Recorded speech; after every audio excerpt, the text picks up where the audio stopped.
Hello and welcome. My name is Sean Lacey of Lacey Maths and Stats Consultancy, and these set of videos will focus on data screening using SPSS Syntax, with the direction towards doing a factor analysis at a later stage. Now, when it comes to the factor analysis, it could be an exploratory factor analysis, it could be a confirmatory factor analysis leading into structural equation modeling. The sample data that we're going to look at in these videos will be where there's 30 Likert scale questions. So when it comes to these Likert scale questions, what will be important first will be to isolate, or I suppose to determine how many missing responses there are per participant. And if a participant has missed a lot of questions, has not responded to a lot of questions, then you would potentially be looking at removing that participant from your data set from future analysis. As a guideline, and this will be a guideline because it can depend on the number of questions you've asked and what your sample size is, but as a guideline, if a respondent has missed more than 10% of your questions, as in has not answered more than 10% of your questions, then you'll be looking at removing that respondent or participant from your analysis. The next thing to look at then would be where you could have a respondent that is unengaged. Now what that means is where you have a respondent that answers the same across all the questions, or nearly the same, maybe with very little variation. Usually that would be classified as unengaged. You would expect that with the survey tool that you might be using, or the questionnaire or survey that you've designed, that there should be variation in participants' responses. So if somebody is not varying the responses, you need to isolate that person, because that person will have an impact on the reliability of your factor analysis at a later stage. A third point it would not mentioned here for this video, because we are looking at Likert scale questions, would be to look at to isolate outliers. Okay, now we have Likert scale questions here. We're going to look at a 5-point Likert scale system. So isolating any outliers is next to near impossible. But if you were doing a factor analysis on continuous data, then maybe isolating some outliers would actually be possible. Okay, but that's beyond what we're focusing on for this video. So once you've isolated or removed participants that have too many missing responses, are unengaged, then what you can look at doing then is determine how many missing responses there actually are for the remainder. So if a respondent has less than 10% of questions that are unanswered, then you can look at imputing values for those missing responses. The imputation technique you would use, if it's going to be a Likert scale system, which is what we're going to look at in this video, would be looking at imputing with respect to the median. You're going to use the replace missing values function in SPSS. When we use that function, what we find is SPSS will end up giving us new measurements, so new variables which are the same as the old measurements, but except with the missing values replaced. So what you find when you replace the missing values is you end up with nearly double the amount of information that you had at the start. So what will be important before you proceed is just tidying up your data set, just formatting it a small bit, removing maybe the old variables. You'll find that the new variables that SPSS has created, the name and labels that it has assigned to them are messy, that you'll be looking at tidying them up. You'll see that the decimal places could be off, the levels of measurement could be off. And so we're just going to look at just addressing that under this 4th point of formatting the final data set. Then once we've done that formatting, the last thing then would be, and this is quite important when it comes to factor analysis if you're dealing with Likert kind of scale questions. So we're going to look at a 5-point Likert scale question where 1 is going to be coded as strongly agree, 2 will be agree, 3 will be neither, 4 will be disagree, and 5 will be strongly disagree. Now, the way this is going to be just set up for these videos is 1, if somebody responds 1 to a question, then that will be seen as a positive response. Okay, that's the way we're looking at this. Now, if you have a negatively worded question, well then 5 would actually be seen as a positive response. If you want to do a factor analysis, and SPSS doesn't prompt you to do that to address this, but if you plan on doing a factor analysis, you need to reverse the order of the negatively worded questions, that a 5, which is seen as a positive, actually ends up being a 1. Okay, so for the negatively worded questions, you need it to be reversed that 1 is strongly disagree, 2 is disagree, 3 is neither, 4 is agree, and 5 is strongly agree. This is a very important part before you do your factor analysis, and that's just going to be the last point that we'll address in this video. So just to kind of see the data set that we actually have. Okay, so for this, these are just randomly selected numbers bar, I suppose the ones that I've just highlighted, I purposely have kind of fixed them to illustrate the various points for the video. So if you just look through this, we have here 100 participants. Going across here, we can see that there are 30 questions, okay? But the ones that I suppose have an issue are the main ones that are highlighted here on the screen just for the purposes of the video. One additional thing that I've just put in here is I put in a grouping measurement. So I'm just looking at where there are 2 groups. Now you could have more than 2 groups. I feel that this is just an important point to address when we're looking to impute for the missing values at the later stage. So if you're imputing for missing values, I would feel that it'd be important to kind of split your data set and impute for group 1 and impute for group 2 separately. So I just want to kind of show you the syntax to using that. Okay, so if we just, I suppose, explain the logic to all these highlighted bits, okay? So hopefully you can see anyway that the yellow is where you've missing values.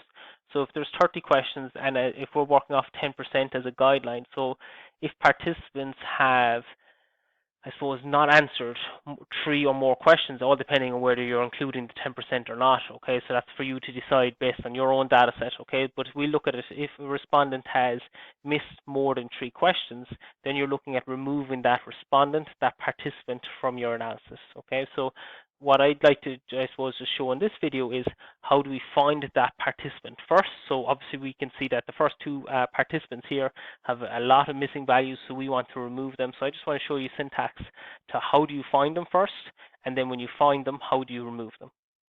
Okay, then the next thing we want to look at is where we have unengaged respondents. So here you can see the 3rd participant has answered 1 all the way across.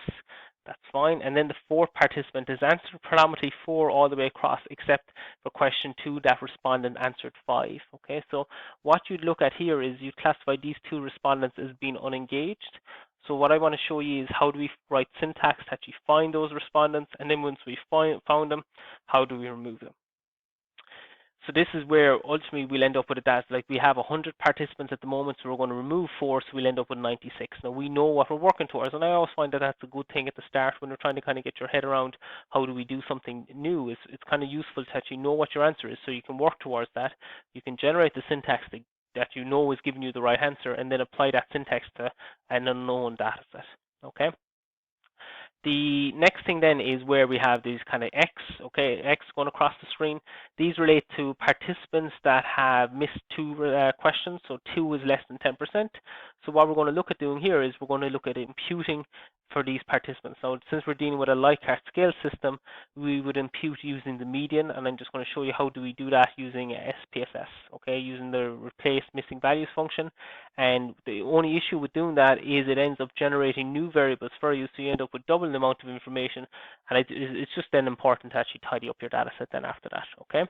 Last thing then for these set of videos is where you're looking at reordering questions. So this is completely a what-if situation, okay? So we're looking at the scenario of where 1 is seen as a positive answer to a question, okay? So if a question is negatively worded, well then by default then 5 would actually be seen as a positive answer to the question. So if a question is negatively worded and you say strongly disagree, well then that's kind of a negative with a negative, so that makes it a positive, okay?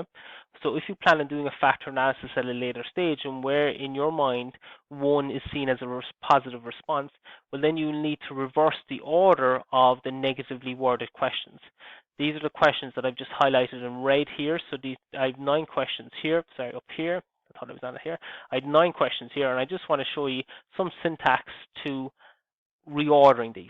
Okay, now it's up to you as I suppose, the researcher to know which questions need to be reordering. Obviously, SPSS can never know anything like that, so it's never a case of SPSS will find those questions. That's up to you to know, and then you're using SPSS, I suppose, the syntax in SPSS to reorder them. And I suppose the whole thing is we're looking at a lot of manipulating our data set here. We're manipulating it by removing participants, replacing missing values, reordering questions. So it's very important that when we're doing all that we have a track record of doing it, and the track record for us, the diary for us, is obviously using the syntax, okay? So I've kind of started off the data set a small bit already, okay, mainly because these are points that I would have covered in previous recordings. So I've imported the data from Excel. Okay, so I've imported from Excel here.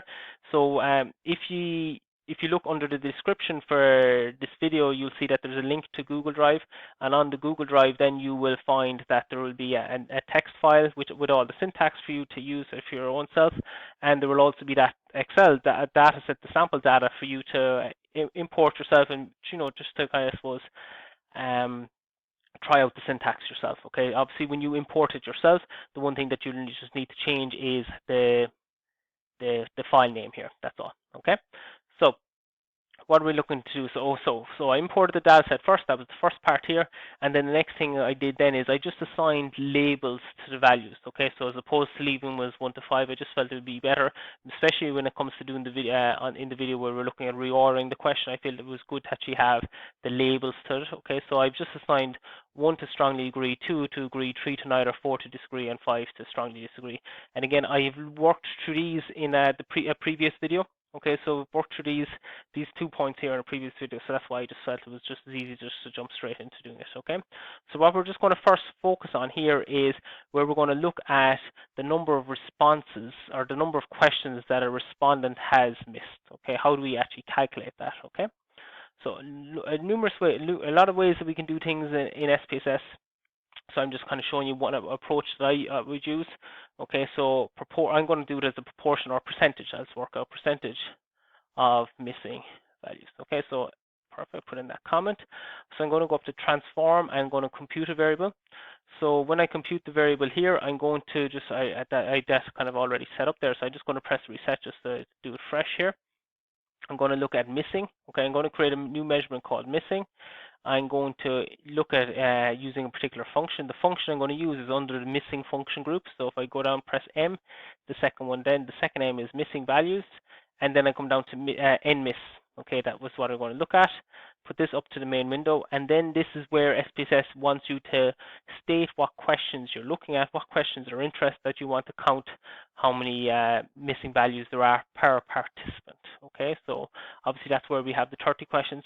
We can't actually highlight all 30 questions in one go. It's just a pity here. So what you actually have to do is you have to put one across, press comma, do the second one across, press comma.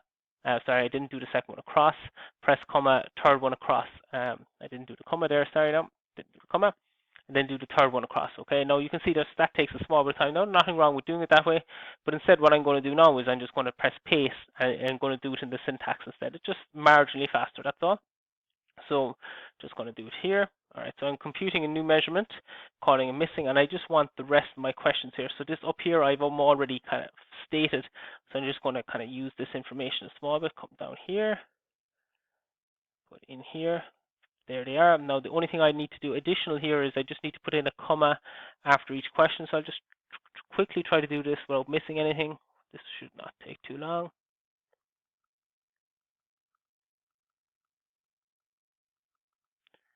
Silence now in the video, but it's nearly there. I would always be nearly afraid to do a new line, with something like this. But as long as you have the comma at the end of the previous line, you just do your enter then, and it will work away fine. That's the wrong one there, here. And last one, there we have it, okay? Now, what I like doing, so what this is going to do here is it's going to count how many missing values, okay? So it will come back with an answer for our first participant, and we know that there's 6 missing values. So we'll come back with 6 for that first participant. We'll come back for 8 for the second one if we leave it like that, okay? And it's just because we know what the answer are. I actually just like to actually write it as a percentage. I just find that that's a nice way to actually present it, okay? Sorry, so where am I in the syntax? So what I'm going to do here is I'm just going to divide it by 30 and then multiply by 100, okay? So this will just convert it to a percentage, that's all. I'm just going to highlight this, press Control-R. Press Control-R, perfect, that seems to be working away fine there. Come to the data set, I'm just going to go to the data view altogether, it'll be just as easy. You can see that this is basically like our Excel file here. Now the only thing here is all the blanks are left as blanks as opposed to be coding it as 999, but you could do that as well if you wanted to, but we don't need to. Come down here to the very end and look, here we have it, okay? So the first participant had 6 questions not answered, so 6 out of 30 will be seen as 20%, and then the second participant we know then had had 8 questions not answered, so that's nearly 27%. And then we had a couple of respondents here, or participants, that missed 2 questions. So 2 questions is less than 7%. So these are the ones that we're going to find later on. But ultimately, what we can see here is SPSS has found, or given, I suppose, worked out the proportion of missing per participant, and these are the 2 that we actually have. Okay, so now what we're looking at doing then is we're going to look at removing them. Okay, so we want to remove these 2 participants from any of our future analysis. I'm going to do this in 2 stages. The first stage is where we're just going to basically select everyone else. Okay, so I'm going to come up here to data, and then going to come down to select cases, and I'm going to write an if condition here. So if, and what will I say here? I will only say, so this is where we're selecting, so who do we want? So I'm going to say where the missing value is less than 10. Okay, so when the missing is less than 10, sorry, when I said missing, obviously that's percentage, where the missing percentage is less than 10.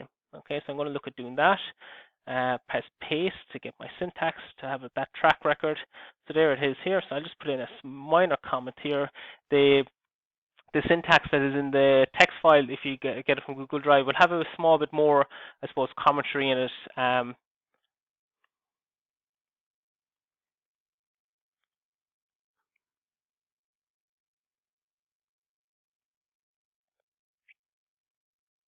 So something like that, okay, including participants with less than 10% missing. So this is it here. I'm going to just press Control R, highlight that, press Control R, come back here to my data set, and we can see, look, the line's gone through, so those 2 participants are now gone.